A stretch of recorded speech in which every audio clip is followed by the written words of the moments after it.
majority of people might be doing tamattu. Tamattu is that you wear your ihram and then you say, oh Allah, I am making umrah. You go and perform the umrah when you get to Makkah. You do the tawaf, you do the sa'i, you cut your hair. And then you come out of your ihram.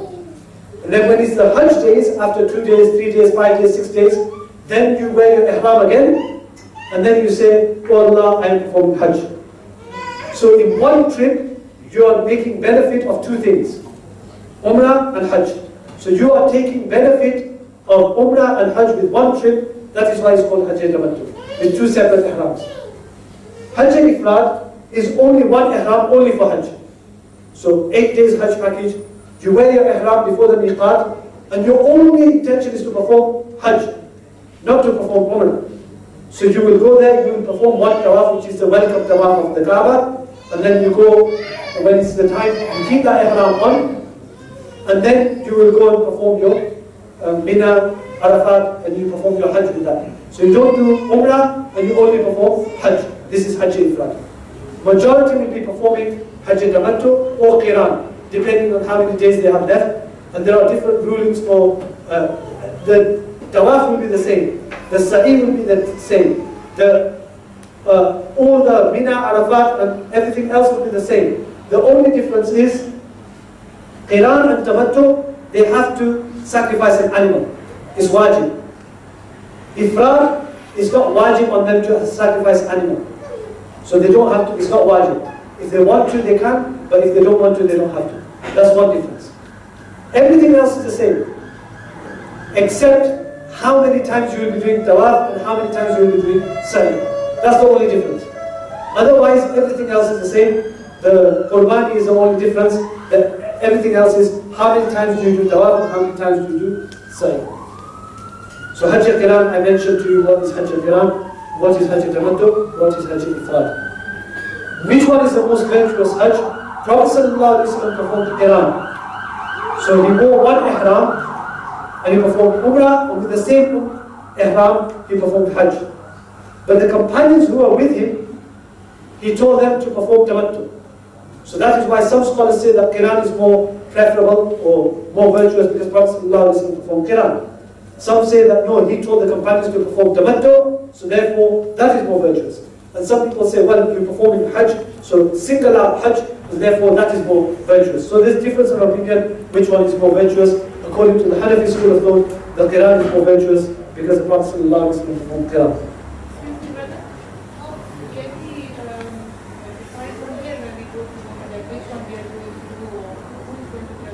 You need to decide yourself. Yeah, you need to decide before you go. Before you wear your ihram, you need to decide. So when do you decide? If you are going Makkah straight, then before you leave the airport or before you in your mind you make a decision that this is the ihram I'm going to wear. Am I going to wear the ihram of Qiran, Tamattu or Ifrad? And those who are coming from Medina, before we leave the hotel, you need to decide what are we going to. Some people will be doing Qiran, some people will be doing Tamattu, and some people will be doing Ifrad. It's totally up to you. Okay? But you can seek advice if you want. Usually it depends on how many days you're going to stay there. So Qiran is difficult if you're going to stay there for a long time. Because after Umrah, you don't cut your hair and you stay there for 6-7 days. But none of us, I think, are going to stay for more than 2-3 days between Umrah and Hajj. None of us are going to stay more than 3-4 days. So you could do Qiran, you could do Tamattu, or you could do Ifrad. All of them will be possible. Now, where do you enter Ihram from? One who intends to enter the Haram boundary must enter into Ihram before the Miqat boundary. So there's a boundary which has been set by Prophet ﷺ that anyone who's coming from the north, this is your boundary. That you have to wear Ihram before that. Anyone who's coming from the south, this is your boundary. Anyone who's coming from the east, this is your boundary. Anyone who's coming from the west, this is your boundary. So anyone who's coming near that boundary, before you come to that boundary, you have to put your ihram cloth on. And not only your ihram cloth, because cloth is just a cloth. By wearing the cloth, it does not mean that you have entered into ihram. By wearing the cloth, so for example, the women who have worn their jumpa from home, it doesn't mean that you are in ihram. The ihram starts once you make the intention and you say the talbiyah. You make the intention and you say the talbiyah, then you are in ihram. Just the cloth does not enter you into ihram. The cloth should be ready for the intention. So the cloth should be the correct clothing, and then after the correct clothing, the intention and talbiyah is when you enter into ihram. Okay? So these are the boundaries which the Prophet ﷺ has set.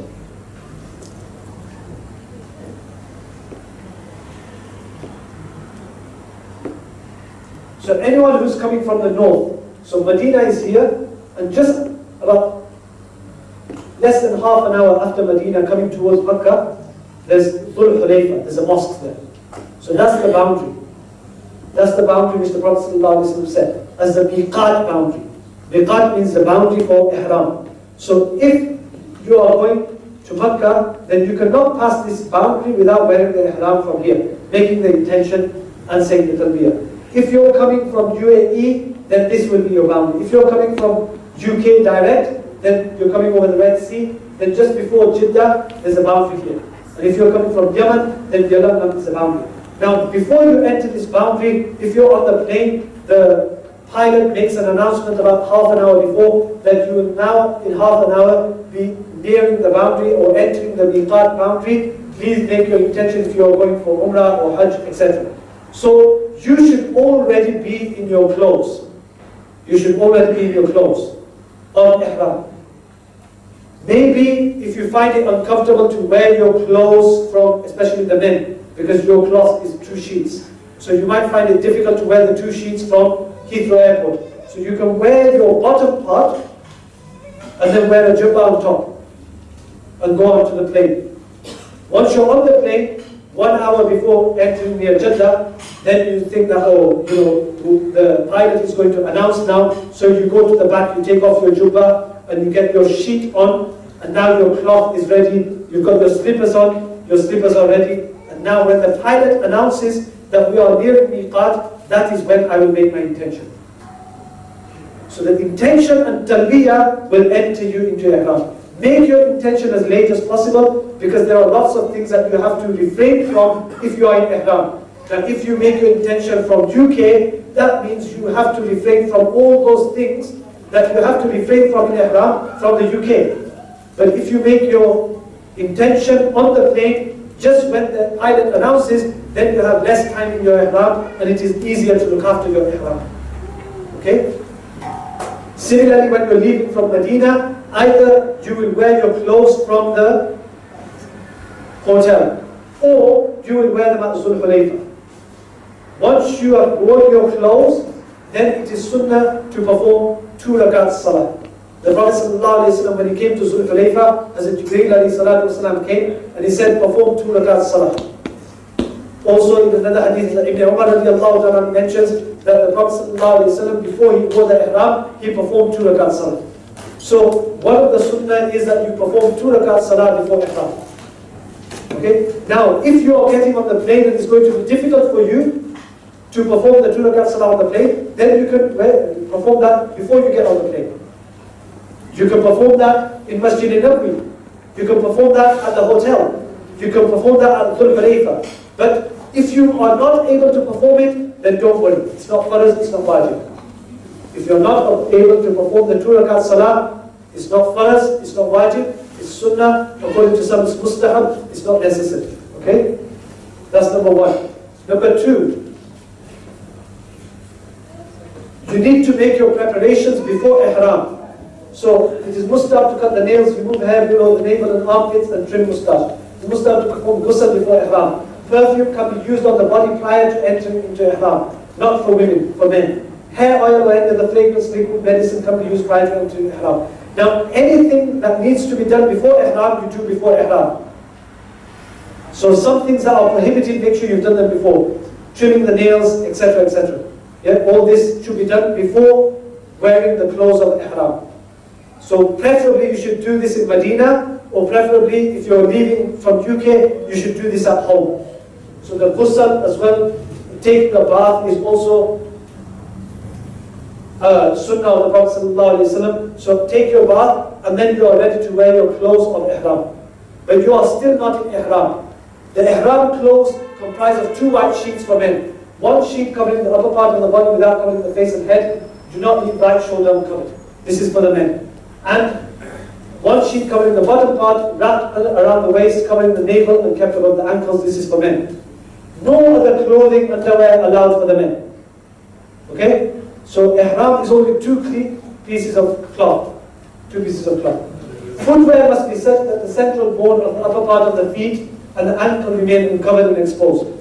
Now, according to the majority of scholars, the upper part of the bone,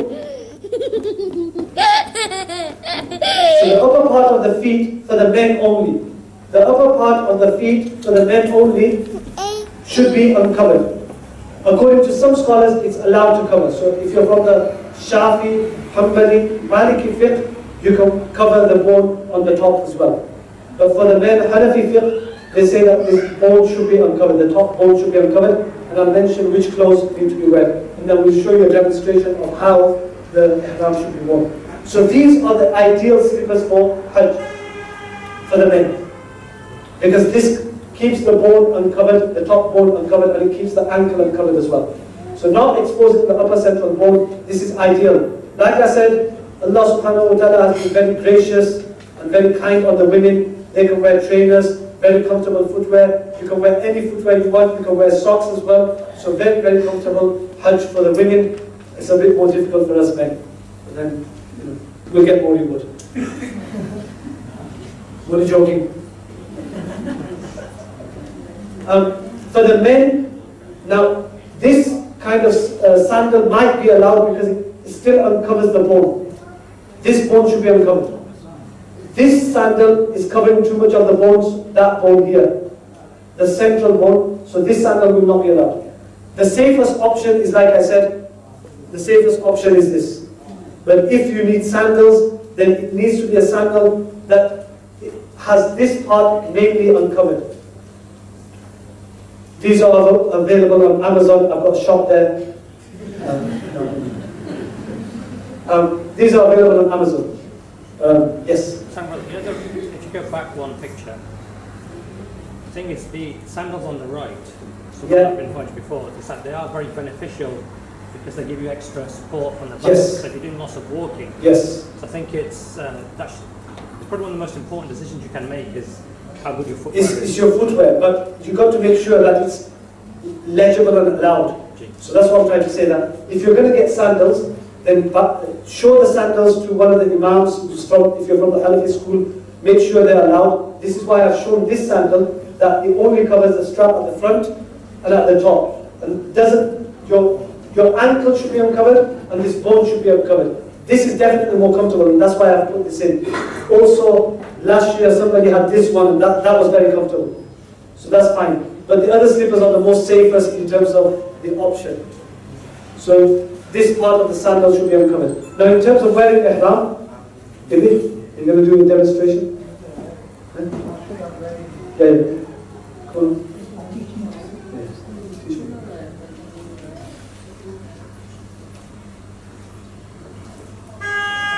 Which one have you got? The open sheet. Two. Oh, this is easy. Is this the one you give me? Oh, that's easy. Here you got the simple one. This is the lungi one. Those from Bangladesh, Malaysia, Burma. It's very easy.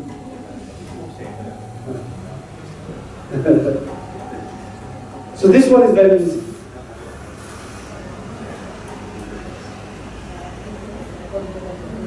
Yeah. Yeah, just lift it up and just tie it. What you want to do for the men here, when you're wearing it, make sure you put your feet apart first. Because when you walk in, obviously you don't want to be too close to the door when you walk back here. So keep your feet apart. Because if you keep your feet, when you tie it, it will be according to how your feet are. So you need to be as flexible as possible. And then just take one corner. Can you come down the front there? Sorry. Take you onto one side. Take it to one side, Bring it across. bring it across, And just fold it. That's and then it. fold it. That's it. Very simple. We can have a belt anyways on top, yeah? It's not just going to fall. So there usually be a belt here, and then you can fold it so the belt is covered as well. Okay? So that's the main part. Some of you might have an open ihram at the bottom. That is a little bit more difficult, but it's the same concept. What you do, you open it up, and the edge you take to the, and then you fold it down. Okay, keep the right side longer. Take one of the corners and tuck it in here, under the belt, so you hold it. Just tuck it down. Now, in all of your ihram, this is how your ihram will be, the shoulders covered. Only during tawaf, in which there is a sa'i afterwards, that you will keep the right shoulder uncovered. Only during tawaf, where there is a sa'i afterwards, then you will do. So all you do is just take it off, put it on there, and just flick it over. Take it over. So this one, as long as it's tucked in, you're okay, you're not messing about. When you take it over, make sure you don't knock the guy over behind you. So just be nice and easy. So that's it. Okay? Yes? So once you've done the tawaf and sa'i, then you... Only the tawaf, not even the sa'i. Alright, just... Only the tawaf, that's it when you leave the right shoulder uncovered, not for sa'i. So after you've done the tawaf, and you pray the 2 rakat salah, even then, as soon as you finish tawaf, the shoulders back to covered. So just in tawaf? Just in tawaf, Be uncovered. in which there is a sa'i afterwards. So some tawaf, you will only be doing tawaf. Some tawaf, you will have tawaf and you will have a sa'i afterwards. So if you've got a sa'i afterwards, then you uncover the shoulder and you do that. Okay? Is it that you are allowed to uncover it, or do you have to uncover it? It's sunnah to uncover it. If you don't uncover it, it's not going to harm your tawaf, but it's sunnah to uncover it. Yes? Before the tawaf, how do you know that there is a sahi on you? Because you're going to know that I'm going to do tawaf and I'm going to do sa'i. Okay, so you will know that I'm going to do tawaf and then I'm going to do a sa'i after this. Because that will be according to what you need to do. If you can't have a ihram on you. Go play your 2 rakats over there. Okay. Okay. Women will continue to, I usually get really jealous of this slide. Women will continue to wear their everyday clothes except for cloth touching the face. Women are allowed to wear socks and shoes. Women who wear niqab. So if anyone who's covering the face, in ihram, this is one condition, that the cloth should not touch the face. So anyone who's wearing the niqab, they will wear a cap, and the niqab will not touch the face. They can still carry on wearing the niqab. Are you allowed to wear suntan? Yes, you are. Okay. What's prohibited in ihram? Shave, pull, or clip the hair. So many of us who have a beard sometimes have a habit of just playing with the beard. We shouldn't be playing with the beard so much, or else it will fall off, and that we'll have to give some sadaqah. Clip the nails, not allowed during ihram. Use fragrance, scent, perfume on body or clothes. If you're on the aeroplane and you've made your intention, you're on the 8 days package, you're going straight to Makkah, you've made your intention for ihram, and then the food comes, you've had your food, and then the fragranced tissues come. And they say, oh, mashallah. You have to be careful. Because now you have used kind of salt, or you've used fragrance tissue, which is not allowed. Okay, so you have to be careful in the aeroplane as well.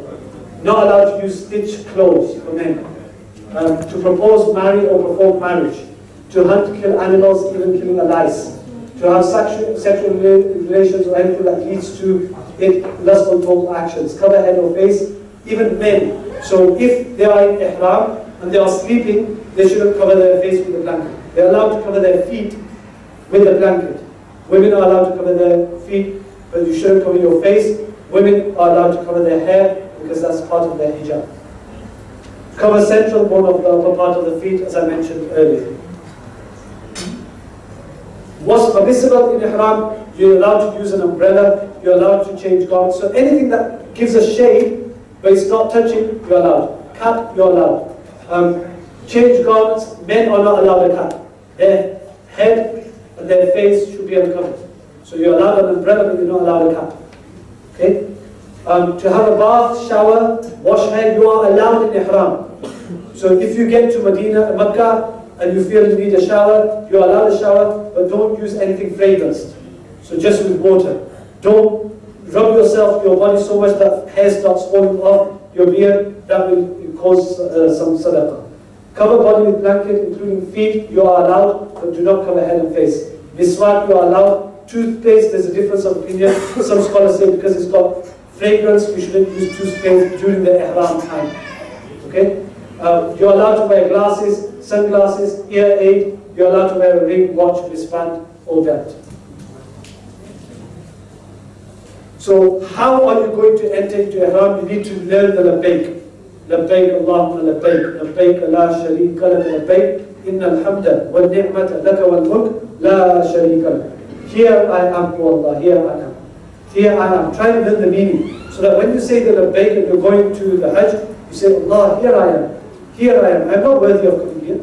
But Allah, here I am. Here I am. There is no one worthy of worship except you. You have no partner. All praises for you. Favor and authority belong to you. No partner to you. This is to be recited when entering ihram and frequently throughout the Hajj. All the way from Mina on the 8th, 9th, and 10th until you count the big shaitan on the 10th, you should be reciting Talbiyah. This is the best form of dhikr. So, if you are going to do the Umrah, how the ghusl for ihram is sunnah, the 2 rakats before ihram is sunnah. Ihram with intention of Talbiyah, this is the condition to enter into ihram. The 2 rakats, the tawaf is wajib, is the first. The 2 rakat after tawaf is wajib. The sa'i is wajib on the shaving of the head. If you are not doing qiran or ifrad. If you are doing qiran or ifrad, you will not shave your head after umrah. Ifrad, you will not be doing umrah. If you are doing qiran, you will not shave your head because you are going to stay in ihram. Okay, so now you are already in your clothes. You're ready to enter into ihram. The pilot has said, make your intention, or you have got to Zul Hulayfa and you have to make your intention. You've read your 2 rakat salah, and after 2 rakat salah, you will make the intention. And what will you say? You will say, Oh Allah, I have worn the ihram to perform umrah. Oh Allah, make it easy for me and accept it from me. Or, Oh Allah, I have made worn the ihram to perform Hajj. Make it easy for me and accept it from me. Oh Allah, I have worn the ihram to perform umrah and Hajj, depending on your. So if it's ifrad, then you just say Hajj. If it's tamattu, then you only say umrah. And if it's qiran, then you say umrah and Hajj. If you're doing on behalf of somebody, is that when you're making it? To make the intention that, oh Allah, I'm making Hajj on behalf of so and so. Yeah? Will make it easy for me and accept it from them. After intention and talbiyah, now you are in ihram. Not when you wore your clothes, not when you was on the journey. Once you have made your intention and talbiyah, now you are in ihram. And you've got to make sure you make that before the boundary. So Zul Hulayfa, or when the pilot announces, you've got to make it, or else there will be an animal sacrifice on your head. Then you make dua. You will be guiding us though when you know, every time.